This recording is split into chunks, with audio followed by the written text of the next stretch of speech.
ఇల్లు మీది రిజిస్ట్రేషన్ ఖర్చు మాది. క్రెడాయ్ ప్రివిలేజ్ కూపన్ తగ్గించుకోండి. ఈ మెగా ధమాకా ఆఫర్ పొందండి. CREDAI Vijayawada property show.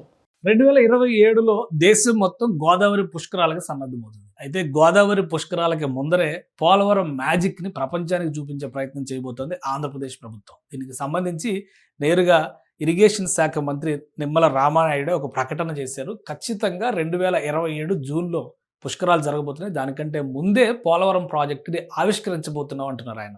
ఎలా అంటే ఆయన ఒక ట్వీట్ కూడా చేశారు. నిన్న ఒక సమావేశం నిర్వహించారు.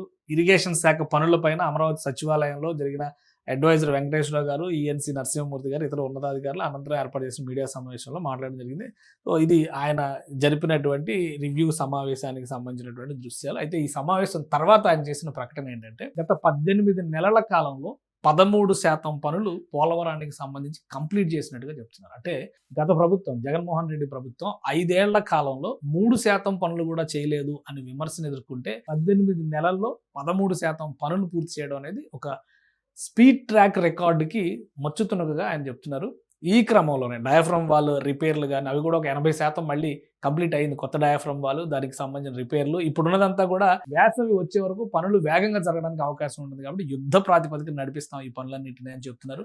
దానికి తగ్గట్టుగానే అధికారుల బృందాలు కూడా పోలవరం ప్రాజెక్ట్ అథారిటీ అలానే ఫారిన్ ఎక్స్పర్ట్స్ టీంని ఉపయోగించినటువంటి విధానం, వీళ్ళతో పాటు పదే పదే కేంద్ర జల సంఘానికి సంబంధించిన ప్రతినిధులు కావచ్చు, పోలవరం ప్రాజెక్ట్ అథారిటీ ప్రతినిధులు కావచ్చు, అనేక సందర్భాల్లో ఈ ప్రాంతాన్ని కన్స్ట్రక్షన్ జరుగుతున్నటువంటి సైట్ను విజిట్ చేస్తున్నారు. ఎప్పటికప్పుడు మార్పులు చేర్పులు తీసుకోవాల్సినటువంటి నిర్ణయాలు వీటిని సమీక్షిస్తున్నారు. చివరికి నిర్మాణ నాణ్యతను కూడా ఎప్పటికప్పుడే సమీక్షిస్తున్నారు. సో అందుకనే ఇది సాధ్యమైందని చెప్పని రామానాయుడు చెప్తున్నారు. ఏడాదిన్నరలో అంటే ఆడు పెట్టినటువంటి టార్గెట్ ప్రకారం జనవరి నుంచి మే, జూన్ వరకు పెద్ద ఎత్తున నిర్మాణ కార్యక్రమాలు జరగబోతున్నాయి. అంటే 6 నెలల పాటు శరవేగంగా ఈ పోలవరం నిర్మాణ ప్రణాళికను పరుగులు పెట్టిస్తామని చెప్పని చెప్తున్నారు. సో ఈ 6 నెలల తర్వాత మళ్ళీ వర్షాకాలం వస్తే కొంత స్లో డౌన్ అవుతుంది. కానీ వర్షాలు పడినా కానీ ఇతర ప్రాంతాల్లో జరిగేటువంటి పనుల విషయంలో మాత్రం ఎలాంటి ఇబ్బందులు రాకుండా జాగ్రత్తలు తీసుకుంటాం అంటున్నారు. సో అలా ఒక సీజను, మరొక సీజన్, రెండవ సీజన్ మళ్ళీ నవంబర్ నుంచి స్టార్ట్ అవుతుంది. సో ఈ 2 సీజన్లో మ్యాక్సిమం ప్రాజెక్టు పనులు ఇప్పుడు 83% పనులు కంప్లీట్ అయినట్టుగా అధికారిక రికార్డుల ప్రకారం ప్రభుత్వం చేస్తున్నటువంటి ప్రకటనలతో మనకు అర్థమవుతుంది. సో రాబోయేటువంటి రోజు నిధుల కొరత కూడా లేకుండా కేంద్ర ప్రభుత్వం ఇస్తుంది. అలానే రాష్ట్ర ప్రభుత్వం కూడా 1800 కోట్ల రూపాయలు అడిషనల్గా రిలీజ్ చేసింది.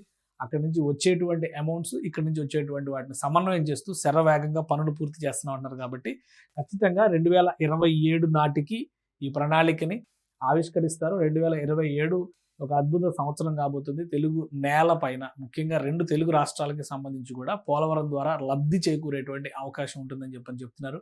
బహుళార్థక సాధక ప్రాజెక్టుల్లో భారతదేశం కట్టబోయే చిట్ట చివరి ప్రాజెక్ట్ ఇదే అని కూడా చెప్తున్నారు. ఎందుకంటే అంత కాంప్లికేటెడ్ డిజైన్ మరి ఏ ప్రాజెక్టుకి లేదు కాబట్టి పోలవరం ప్రాజెక్టు సాకారం అయితే ఒక జాతీయ ప్రాజెక్టుగా మహోన్నతమైనటువంటి గౌరవం దక్కినట్టే ఉంటుంది. ఈ ఏడాది చాలా క్రూషియల్, చాలా ముఖ్యమైనటువంటి సంవత్సరం 2026. కాబట్టి 2026 ఎండింగ్ నాటికి ఏ దశలో ఈ పనులు ఉంటాయో చూస్తే 2027 పుష్కరాల నాటికి పోలవరం నుంచి జాలువారే పాలధారల్లో స్నానం చేసే అవకాశం రాజమండ్రి తీరంలో దక్కుతుంది.